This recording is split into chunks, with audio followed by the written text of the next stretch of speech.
Este é o podcast de Biotech and Health da MIT Technology Review Brasil, oferecido pela Blue Plano de Saúde. Olá, bem-vindas e bem-vindos ao podcast de Biotech and Health da MIT Technology Review Brasil, apresentado pela Origin. Eu sou Laura Murta, estou aqui com Camila Pepe e hoje a gente recebe Renata Curi, que é advogada, consultora em saúde e hoje diretora de acesso do mercado na Interpharma. Bem-vinda, Renata. Obrigada, Laura. Obrigada, Camila, pelo convite. Lembrando que essa é a vertical de Biotech and Health da MIT Technology Review Brasil e semanalmente você pode acompanhar as nossas discussões sobre biotecnologia e inovação. Ao longo de mais de 170 episódios de áudio e agora também em vídeo, a gente recebeu diferentes atores da saúde, especialmente médicos e gestores.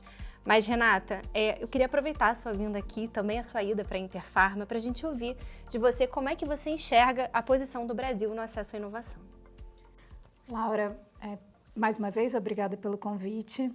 A gente tem feito alguns estudos, através da Interpharma, tentando mostrar o nível de maturidade de incorporação que a gente tem hoje no Brasil. E esses estudos, eles revelam que a gente tem incorporado, de fato, algumas tecnologias, há um processo de incorporação e a gente conhece os percentuais da Conitec e eles, em algumas, dependendo da classe terapêutica, eles chegam a 50%, 40% de incorporação. Mas tem um outro ponto interessante, que não é o volume de incorporação que a gente tem recebido, mas o tipo de tecnologia que tem vindo para o Brasil e que tem sido acolhida no Brasil. Então, a gente relaciona essas incorporações com prazos e datas de tecnologias registradas nas agências internacionais e o tempo que leva para chegar até o Brasil. Então, isso chega, eventualmente, até 5 anos de prazo numa média, né?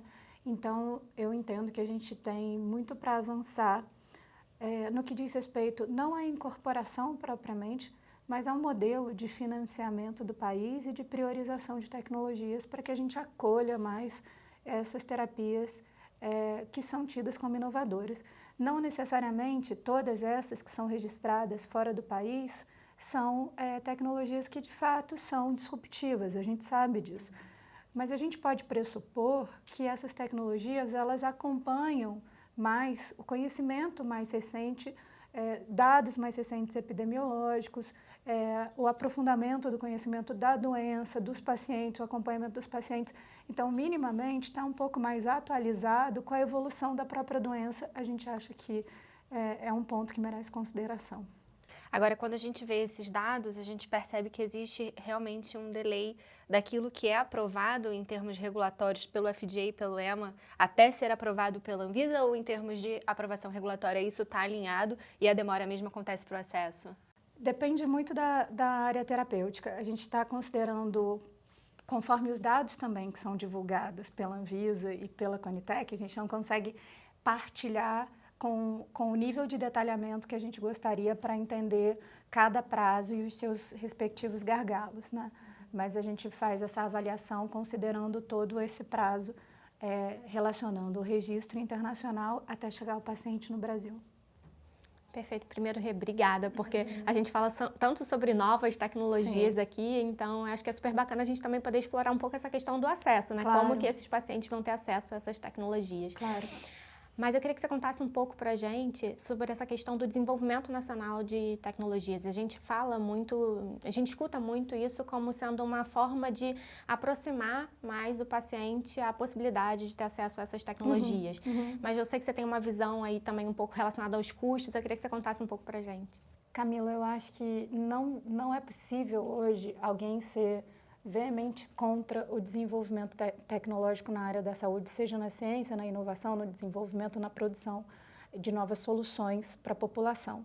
Isso já era uma discussão que já vinha há algum tempo, é uma discussão antiga, e isso fica um pouquinho mais escancarado na epidemia da Covid. Então, a gente percebe que há um posicionamento do Brasil que nenhum brasileiro, nenhum cidadão gostaria de permanecer, que é um posicionamento de subjugo a países mais desenvolvidos, e isso se dá em muitas outras áreas, não é só na saúde, né? A gente tem um déficit de aprendizado, de inovação em muitas áreas, né? Na área da engenharia, na área da medicina. Então, há de fato um catch-up que tem que ser feito. A questão na área da saúde é que há uma estrutura hoje, há um complexo, que é o chamado complexo econômico industrial da saúde, que tem sido o motor para essas parcerias. E essas parcerias, elas tiveram bastante adesão recentemente das indústrias, né, nacionais, multinacionais, etc., com muito projeto submetido numa tentativa de acolher a proposta do governo e contribuir para esse desenvolvimento. Mas ainda tem muitas questões que não estão absolutamente claras. Então, o próprio processo de escolha das parcerias é um processo que a gente ainda não tem muita clareza. E uma outra falta de clareza que eu acho que é relevante para trazer aqui para você é a falta de priorização. Então, eu tenho várias matrizes de priorização. A gente imagina que o Ministério da Saúde deva ter um estudo prévio para indicar o que de fato é necessário para o país agora, quais são as prioridades e quais são as capacidades de transferência e de absorção de acordo com o PARC. Então, quando a gente fala, por exemplo, em terapias acadêmicas, como se isso fosse promover de fato o acesso a pacientes, a gente primeiro está falando de outro aspecto do programa. Eu deixo de falar de desenvolvimento nacional e de absorção de capacidade tecnológica e passo a falar de preço. Nesse momento, há uma necessidade de mais dados para uma discussão que eu consideraria mais ética. Porque trabalhando no setor público de desenvolvimento tecnológico e inovação, a gente tem muita dificuldade, e é mesmo uma carência que deve ser suprida, que é de contabilizar todos os investimentos que são feitos naquele laboratório, naquele investigador, naquele grupo de pesquisadores. São investimentos nacionais, são financiamentos internacionais que levam 10, 20 anos. Então, quando a gente chega a uma terapia, felizmente uma terapia nacional, uma tecnologia nacional que mostre que esse trabalho foi feito, esse investimento foi feito para solucionar um problema, esse preço final ele não corresponde a todo o investimento que foi feito na trajetória. Então, eu não posso comparar laranja com banana, o preço da tecnologia que vem registrada no Brasil com essa que está sendo desenvolvida e o preço alegado das terapias chamadas acadêmicas, né? Então, acho que esse é um ponto que a gente precisa melhorar.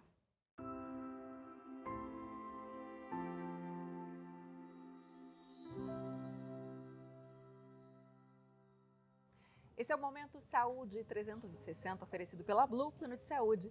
Eu sou Carolina Belin, repórter da MIT Technology Review Brasil, e hoje eu vou conversar com o Gilberto Cabas, que é o diretor comercial da Blue. Gilberto, preço e rede são sempre determinantes na escolha de um plano de saúde, né? Mas o que mais? Que outros fatores que um plano sai na frente na hora dessa escolha do cliente? Olha, Carol, de fato, os dois pilares na decisão dos nossos beneficiários é olhar para o preço ofertado pelo canal de vendas e a rede que a operadora oferece. Mas existem diferenciais que podem impactar na contratação. Por exemplo, a Blue oferece benefícios como desconto em farmácias, benefícios como o Amigo Pet, que todo beneficiário que contrata os nossos planos, ele passa a usufruir de um plano pet, um plano de assistência ao seu pet, e pet hoje virou um ente querido dos lares dos brasileiros, né? Então acho que o plano Amigo Pet é um grande diferencial. Mas quando a gente fala de rede e preço, a gente se posiciona muito bem nesse mercado. Nós somos muito competitivos, o nosso custo-benefício ele é muito atrativo para o mercado. Como que vocês trabalham outros fatores também que estão muito no DNA da Blue? Personalização, tecnologia? A Blue é uma empresa bem diferenciada nesse mercado, é uma health tech, ela oferece muita tecnologia, não só para o beneficiário, mas para o canal de vendas. O canal de vendas reconhece hoje a Blue como uma empresa revolucionária nesse mercado, que traz para a ponta muita tecnologia, facilidade na implantação, facilidade na comunicação, pagamentos muito rápidos, tanto para o canal de vendas quanto para os prestadores. Então, nós somos uma empresa muito, eu posso dizer, eficaz em seus processos, e isso traz esses resultados tão expressivos que a Blue apresenta como a empresa que mais cresceu no Brasil no ano de 2024. Nenhuma outra operadora teve um crescimento tão grande quanto a Blue no ano de 2024, e para 2025 a nossa meta, como já falamos, é bem ousada, né? Que outros indicadores vocês têm para medir esse crescimento, além dessa questão da retenção, mas desse feedback do cliente, da satisfação? Com muita tecnologia no processo, a gente consegue ter os indicadores necessários para deixar em alta a satisfação da nossa carteira de clientes. Então, a inteligência artificial, ela permeia todos os processos da nossa companhia, e isso nos dá a visão nos pontos que temos a desenvolver, porque apesar de ser jovem, apesar de crescer com tanta velocidade, existem processos que precisam ser ajustados a todo momento, né? A gente, vez ou outra, tem a dor do crescimento, a gente ajusta, mas todos esses indicadores que a tecnologia nos possibilita mapear, a gente trabalha com muita intensidade, e isso tem levado aos nossos beneficiários uma experiência muito positiva. Muito bem. Você acompanhou mais um Momento Saúde 360, oferecido pela Blue, Plano de Saúde, e a gente se encontra na semana que vem.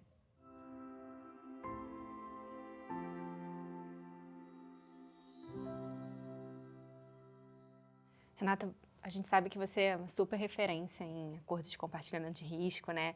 E esse foi um assunto, um hot topic, vamos falar assim, desse mundo da avaliação de tecnologias em saúde.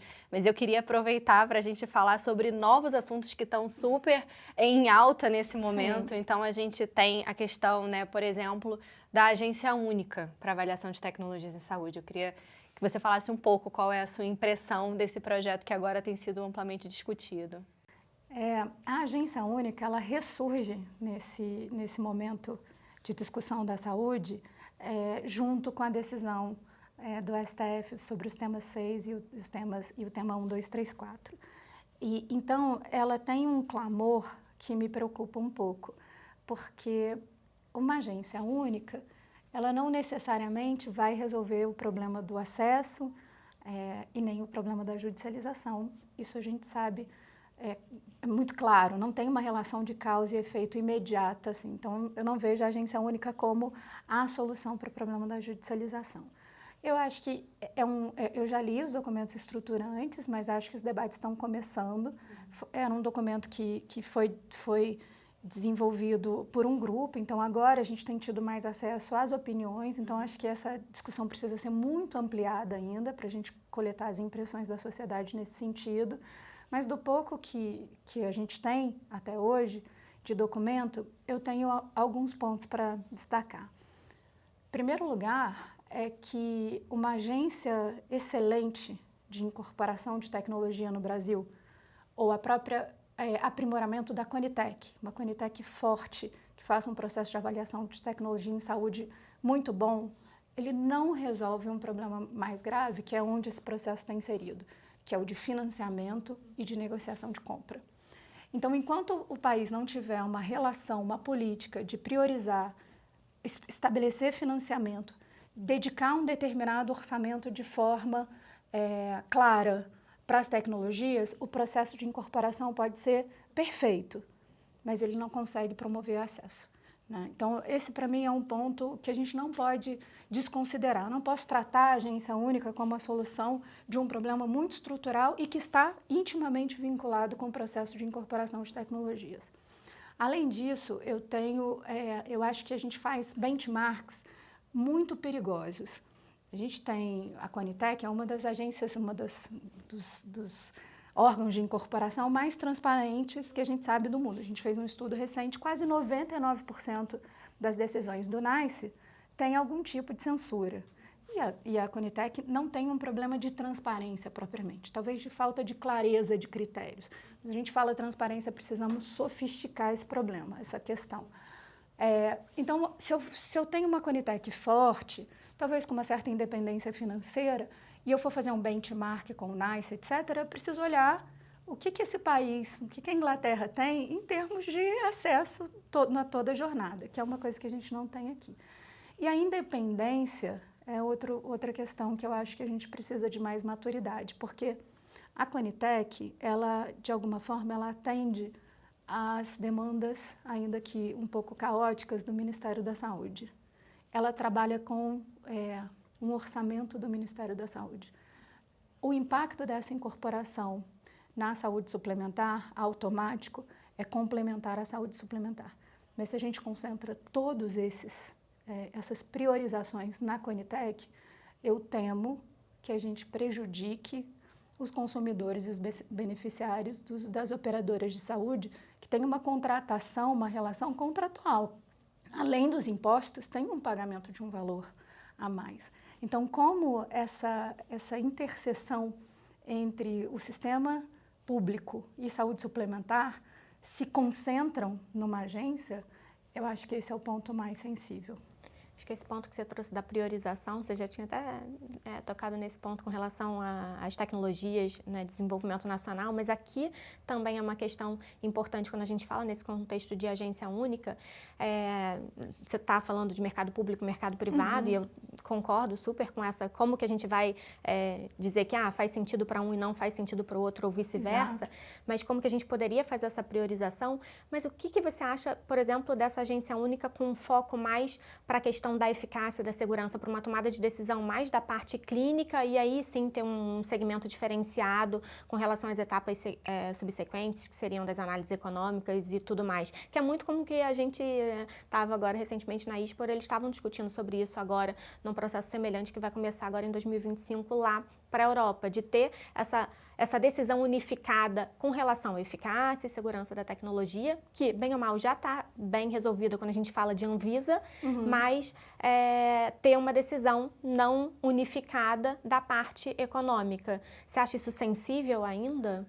Eu acho sensível e acho que a gente está no momento ainda, quando falam de um ponto positivo da agência única, que para mim é um pouco...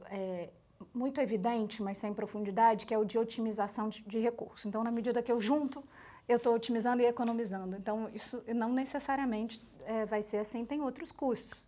Então, por exemplo, a Anvisa sofre até hoje, no processo de criação da Anvisa como uma agência regulatória, até hoje há despesas e há problemas e há prejuízos para todo o setor que são sabidos relacionados aos servidores que se mantiveram lá nessa transição. Então, eu acho que falar que tem otimização depende um pouquinho de um estudo um pouco mais aprimorado. Uma outra coisa dessa junção, como se fosse algo necessariamente positivo, é o quanto a própria Conitec merece esse reforço. E esse reforço, eu acho que ele é de mérito e de processo.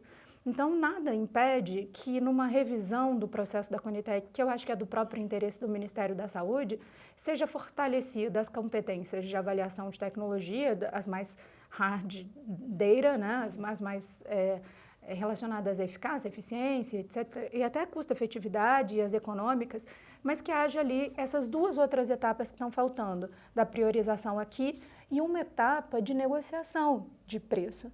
Porque a gente percebe uma participação da indústria por uma via indireta, que é a mais republicana, mais democrática e transparente, que lhe é ofertada, que é participar oferecendo desconto via consulta pública. Então, não há ali uma oportunidade clara, uma etapa dentro do processo, com transparência e legitimidade, para uma discussão de preço, por exemplo, com a indústria. Então, eu não preciso criar uma agência única para ter essa separação nesse momento. Acho que na medida que esse processo está um pouco mais amadurecido, porque essa negociação ela vai envolver mais conhecimento técnico e, eventualmente, modelos inovadores, né? Então, na medida que a gente faz esse caminho um pouco mais azeitado, estruturado, e o Ministério da Saúde vai se fortalecer como um todo, aí a gente pensa no segundo plano.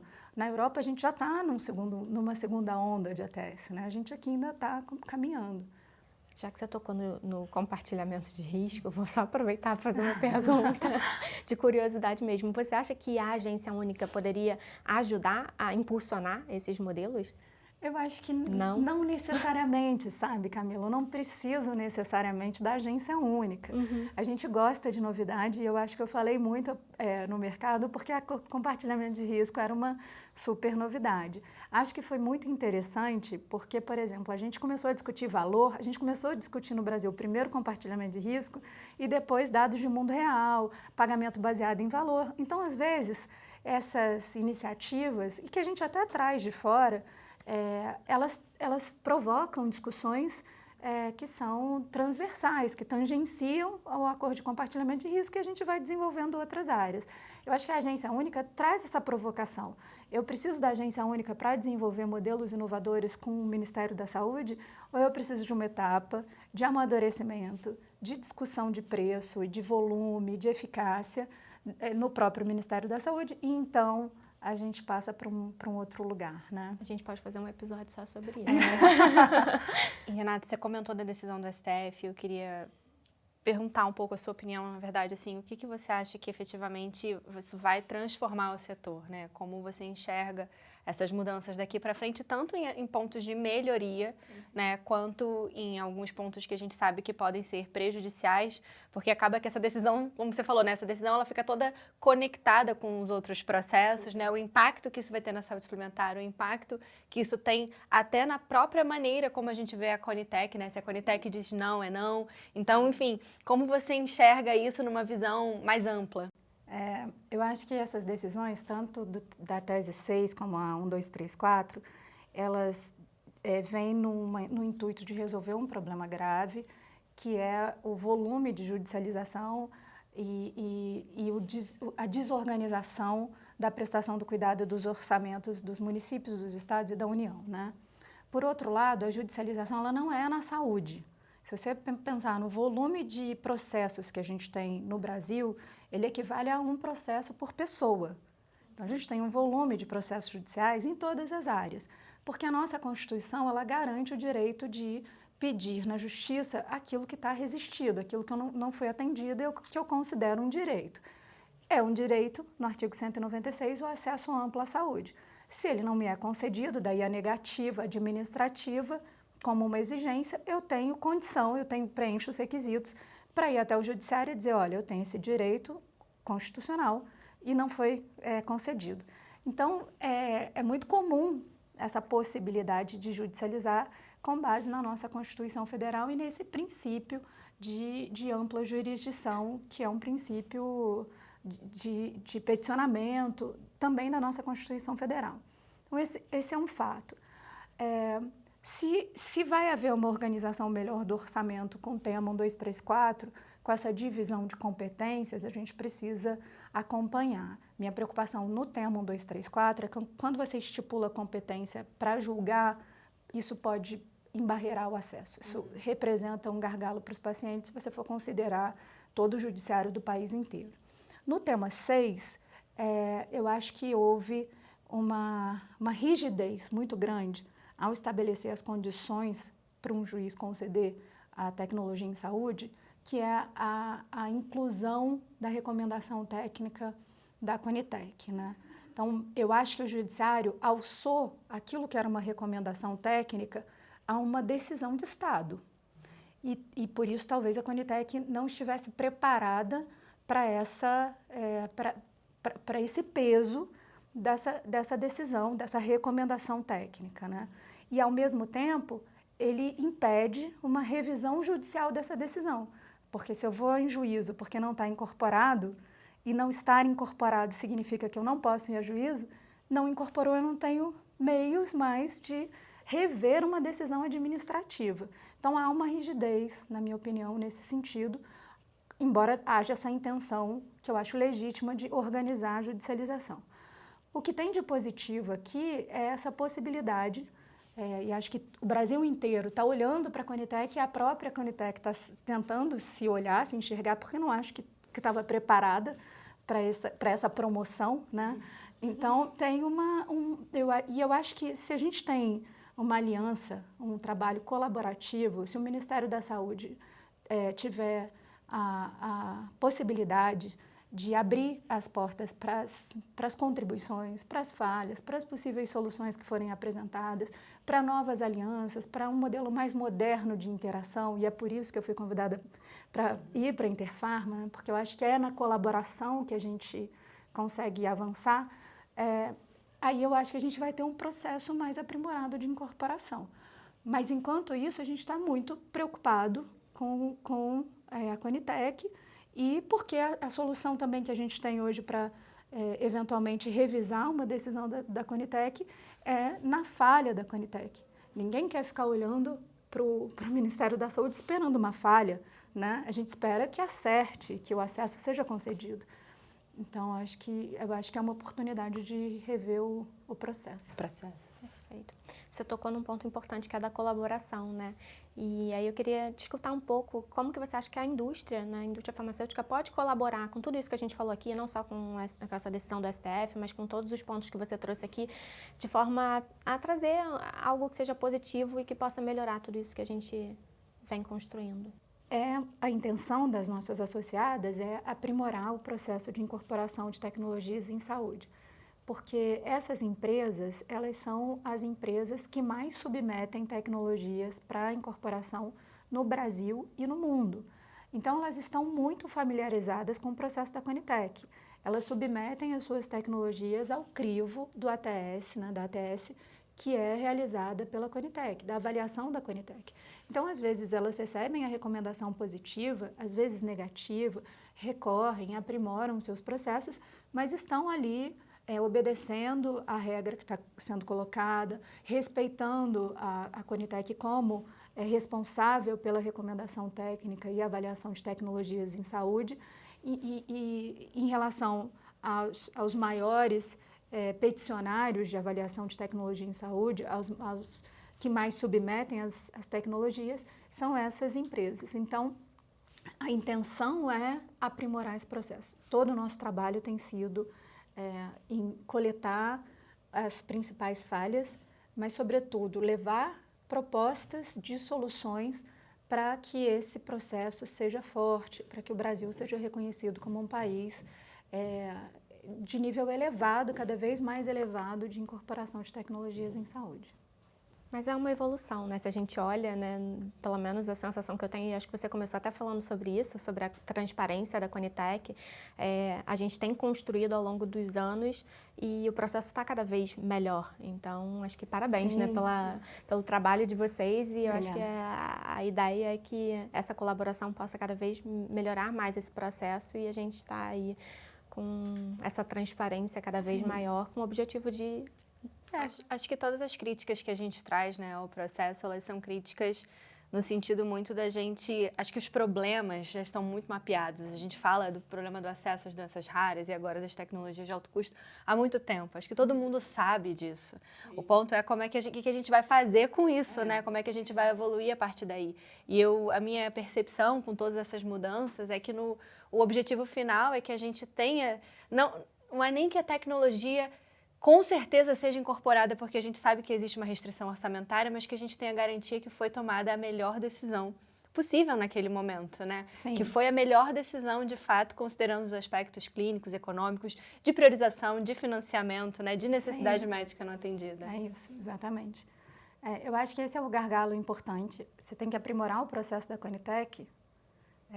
Isso é uma oportunidade agora, porque o STF faz menção à Conitec, não faz menção a uma agência ou a um outro órgão, né? E eu preciso aprimorar o processo no qual ela está inserida. Então, o desafio é muito grande. Se eu troco essa Conitec por uma outra agência, eu continuo com um caminho ainda muito obscuro de acesso, com subfinanciamento, falta de priorização e dificuldade na compra e na aquisição. Porque depois da Conitec eu tenho aqui um trajeto enorme. Então, um conjunto de oncológicos que não chegam ao paciente.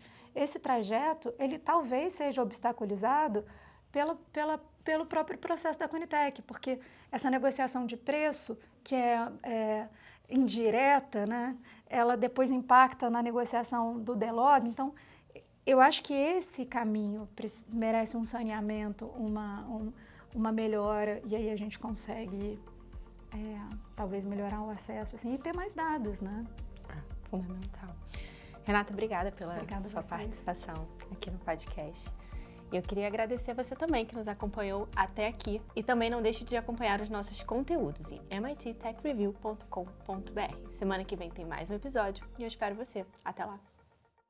Continue acompanhando os conteúdos de Biotech and Health nas plataformas da MIT Technology Review Brasil.